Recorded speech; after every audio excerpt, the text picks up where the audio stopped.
اور ایڈوانس ملک بھی بنائیں گے تاکہ 2023 تک دنیا کا طاقتور ترکی ملک شامل ہو۔ اس کے علاوہ ناظرین کرام خبریں سامنے آ رہی ہیں کہ یونان کے خلاف ترکی کی جنگی مشقیں جاری ہیں۔ عرب ریاستیں ترکی کو ڈرانے کے لیے اسرائیل سے معاہدے کر رہی ہیں، لیکن ترکی نے کہا ہے کہ وہ اپنے عروج کو جاری رکھیں گے۔ ساتھ ساتھ ناظرین کرام خبر یہ بھی سامنے آ رہی ہے کہ 30 اگست 1922 کو یونان کی فوجوں کے خلاف ترکی کی فوجوں نے جنگ لڑی تھی جس میں بڑی فتح ملی تھی۔ آج ترکی بھر کے اندر ایک ایسے موقع پر جب یونان سے ٹینشن جاری ہے، ترکی کے صدر رجب طیب اردگان اور حکومت اور دیگر لوگوں نے اس عظیم فتح کی یاد میں خوشی منائی ہے اور کہا ہے کہ یونان اس سے پہلے بھی ترکی کے خلاف سازشیں کرتا رہا ہے اور اب بھی کر رہا ہے، لیکن ترکی ہتھیار نہیں ڈالے گا اور یونان کو ایک مرتبہ پھر شکست سے دوچار کرے گا۔ آگے بڑھ لیتے ہیں جو آج کی 5ویں بڑی خبر ہے یہ سعودی عرب سے ہے۔ اطلاعات موصول ہو رہی ہیں کہ سعودی عرب کے شمال میں گیس اور پیٹرول کے 2 نئے ذخائر یا کنویں دریافت کر لیے گئے ہیں۔ ارامکو جو سعودی عرب کی تیل کمپنی ہے اس نے یہ 2 نئے ذخائر تلاش کیے ہیں۔ اس سے پہلے بھی ناصری کام سعودی عرب دنیا کے اندر تیسرا بڑا ملک ہے جہاں پر سب سے زیادہ پیٹرول کا ذخیرہ موجود ہے۔ اور ساتھ ساتھ ناظرین کرام خبر یہ بھی سامنے آ رہی ہے کہ حوثیوں کے حملے سعودی عرب کے خلاف بڑھ رہے ہیں اور سعودی عرب کے گیس اور پیٹرول پر اس سے پہلے بھی کئی بار حملے ہوئے ہیں۔ اب اسرائیل کے ساتھ تعلقات سعودی عرب کے کہا جاتا ہے قائم اگر ہو گئے تو یہ حملے رک سکتے ہیں، لیکن اسرائیل بھی سعودی عرب کے ان وسائل پر قبضہ کر سکتا ہے۔ ساتھ ساتھ ناظرین کرام خبر موصول ہو رہی ہے کہ قطر کے 50% جو گیس ہوتی ہے قدرتی اس کو برطانیہ خرید رہا ہے۔ آگے بڑھ لیتے ہیں کام جو آج کی 6ٹھی بڑی خبر ہے یہ امریکی صدر ڈونلڈ ٹرمپ کے یہودی داماد جیرڈ کوشنر کی اسرائیل کے اندر نیتن یاہو سے ملاقات ہوئی ہے اور اس ملاقات میں نیتن یاہو نے شکریہ ادا کیا ہے امریکہ کا اور جیرڈ کوشنر کا کہ ان کے ذریعے سے عرب ریاستیں اسرائیل کے ساتھ تعلقات قائم کر رہی ہیں،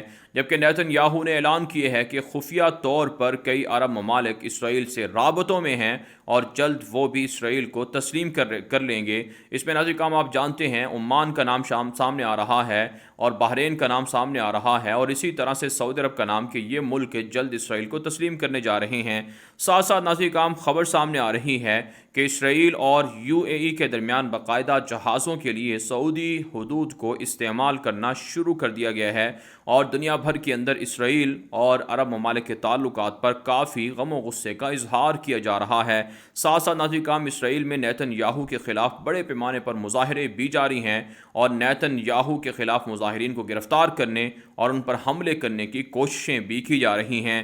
آگے بڑھ لیتے ہیں کام جو آج کی 7ویں بڑی خبر ہے یہ لبنان سے ہے۔ ناظرین کرام ایک تازہ ترین خبر سامنے آ رہی ہے کہ لبنان کے اندر حزب اللہ کے سربراہ حسن نصر اللہ نے اعلان کیا ہے کہ وہ اسرائیل کے ساتھ اور لبنان کی حکومت کے ساتھ مذاکرات کرنے پر تیار ہیں اگر ان کی شرائط کو مانا جائے۔ پہلی مرتبہ ایسا سامنے آ رہا ہے کہ اسرائیل کے ساتھ حزب اللہ بھی اب تعلقات یا مذاکرات کرنے کا اعلان کر رہی ہے، جبکہ بیروت دھماکوں کے بعد ناظرین کرام وہاں پر سازشیں بڑھتی جا رہی ہیں، حالات کشیدہ ہیں اور اسرائیل مزید لبنان پر حملہ کرنے قبضہ کرنے کی کوشش کر رہا ہے۔ ایک دوسری خبر لبنان سے یہ سامنے آ رہی ہے کہ وہاں پر چونکہ حکومت نہیں ہے تو سعد الحریری کی جماعت کی جانب سے ایک سابق سفیر کو وزیر اعظم کے لیے نامزد کر دیا گیا ہے۔ آگے بڑھ لیتے ہیں کام جو آج کی 8ویں بڑی خبر ہے یہ لیبیا اور سوڈان سے ہے۔ ناظرین کرام لیبیا کے اندر باغی ہفتر کے حملے جاری ہیں اور ان حملوں کے اندر نہتی لیبیا عوام کو ٹارگٹ کیا جا رہا ہے۔ حالانکہ جنگ بندی کا اعلان کیا گیا تھا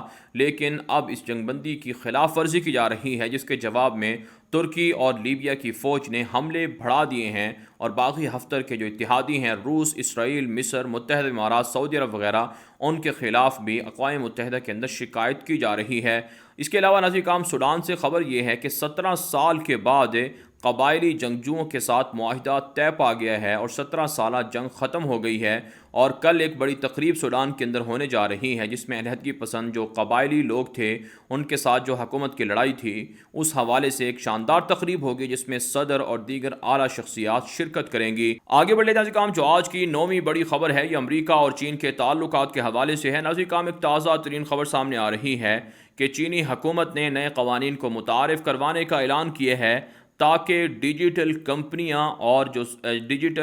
سوشل میڈیا کمپنیاں ہیں وہ اپنی خرید و فروخت سے پہلے چینی حکومت سے اجازت لیں، لائسنس لیں۔ اس حوالے سے ناظرین کرام ٹک ٹاک کی امریکہ کے اندر فروخت کا معاملہ تھا، جس پر چینی حکومت نے ایکشن لیا ہے کہ ٹک ٹاک کی فروخت اسی وقت امریکہ کے اندر کی جا سکتی ہے جب چینی حکومت کی جانب سے ان کی شرائط کو مان لیا جائے۔ ناظرین کرام کہا جاتا ہے کہ ٹک ٹاک اور دیگر ڈیجیٹل جو کمپنیاں ہیں ان کے ذریعے سے چائنا دنیا بھر کے اندر جاسوسی کا نظام بچھا رہا ہے۔ اس کے علاوہ خبر یہ ہے کہ چین کے جو وزیر خارجہ ہیں انہوں نے اعلان کیا ہے کہ امریکہ کو یا کسی اور ملک کو کوئی حق نہیں پہنچتا کہ وہ چین کے اندرونی معاملات، چاہے وہ سنکیانگ کے مسلمانوں کے متعلق ہوں یا پھر ہانگ کانگ کے متعلق ہوں، ان کے خلاف کوئی بیان کریں یا ان کے اندرونی معاملات میں مداخلت کے مترادف ہے۔ آگے بڑھ لے جائے کام جو آج کی 10ویں بڑی خبر ہے یہ امریکہ سے ہے۔ امریکہ کی ریاست اوریگون کے سب سے بڑے شہر پورٹ لینڈ کے اندر ٹرمپ کے حامیوں اور سیاہ فاموں کے درمیان بڑی جھڑپیں ہوئی ہیں، جس میں ایک ہلاک اور متعدد زخمی ہو گئے ہیں۔ ناظرین کرام کہا جاتا ہے کہ امریکی انتخابات میں 2 ماہ باقی ہیں، لیکن اس سے پہلے ہی فسادات اس قدر بڑے پیمانے پر جاری ہیں کہ درجنوں لوگ زخمی ہو رہے ہیں۔ روزانہ کی بنیاد پر